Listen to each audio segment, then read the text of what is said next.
Assalamualaikum warahmatullahi wabarakatuh. Alhamdulillahirrabbilalamin. Segala puji bagi Allah Subhanahu wa Ta'ala yang telah menciptakan manusia dalam bentuk yang sebaik-baiknya. Sholawat serta salam semoga senantiasa tercurah kepada junjungan kita Nabi Muhammad SAW. Teman-teman yang dirahmati Allah, di era teknologi saat ini banyak orang masih berpikir bahwa sehat berarti tidak sakit. Padahal Islam mengajarkan bahwa sehat adalah menjaga tubuh, bukan hanya mengobatinya saat sakit.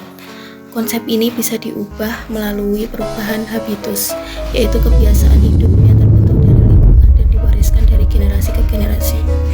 Masyarakat kita punya habitus soal kesehatan, seperti baru ke dokter kalau sudah parah, atau baru sadar pentingnya makan sehat setelah sakit. Inilah pola pikir yang harus kita geser. Rasulullah SAW bersabda, "Sesungguhnya tubuhmu memiliki hak atasmu." Hadis riwayat Bukhari. Maka dari itu kita perlu merubah pola pikir yang dari obat ke pencegahan. Rasulullah SAW telah mencontohkan gaya hidup sehat seperti puasa, makan secukupnya, tidur cukup, dan aktivitas fisik. Kita diajak untuk lebih fokus pada pencegahan daripada hanya mengandalkan pengobatan. Kemudian pentingnya peran ulama dan tokoh masyarakat untuk ikut menyuarakan pentingnya hidup sehat, maka masyarakat pun akan ikut berubah. Marilah kita merenungi sebuah nikmat besar yang sering kita lupakan, yaitu nikmat kesehatan. Dalam hadis yang diriwayatkan oleh Imam Bukhari, Rasulullah SAW bersabda, "Dua nikmat yang sering dilalaikan oleh kebanyakan manusia adalah kesehatan dan waktu luang." Hadis riwayat Bukhari. Sesungguhnya kesehatan adalah amanah dari Allah Subhanahu wa Ta'ala yang harus kita jaga. Kesehatan bukan hanya urusan pribadi, tapi juga urusan bersama.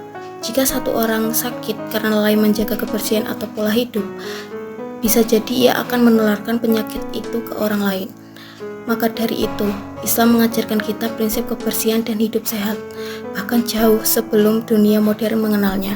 Rasulullah SAW bersabda, "Sesungguhnya Allah itu maha bersih dan menyukai kebersihan." Hadis riwayat Tirmizi.